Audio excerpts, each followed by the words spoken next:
ఇప్పుడు వస్తున్న summer dehydration అది చాలా ఎక్కువ ఉంటుంది.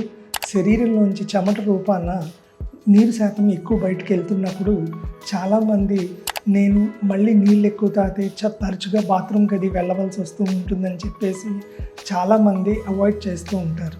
కానీ ఈ చిన్ని అపోహల ద్వారా వాళ్ళకి తెలియకుండానే వాళ్ళ శరీర తత్వంలో రాళ్ళు ఉత్పత్తి అయ్యే గుణం ఉంది అని అంటే ఆటోమేటిక్గా కిడ్నీ స్టోన్స్ ఫామ్ అయ్యే అవకాశాలు అయ్యే ఉంటాయి.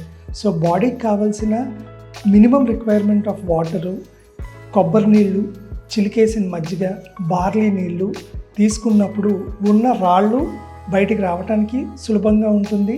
కొన్ని ఆహార పదార్థాల్లో మనం జాగ్రత్తలు తీసుకున్నప్పుడు ఆటోమేటిక్గా ఈ కిడ్నీ స్టోన్స్ దగ్గర నుంచి మనకి ఇబ్బంది పడకుండా ఉండొచ్చు. కంపల్సరీగా హెల్తీ డైట్లో ఉన్నప్పుడు ఈ ఇబ్బంది నుంచి మనకు ఆపరేషన్ అది లేకుండానే మందుల్లో డాక్టర్ కేర్ కాన్స్టిట్యూషనల్ హోమియోపతి ద్వారా మీకు శాశ్వత పరిష్కారం అది ఉంటుంది.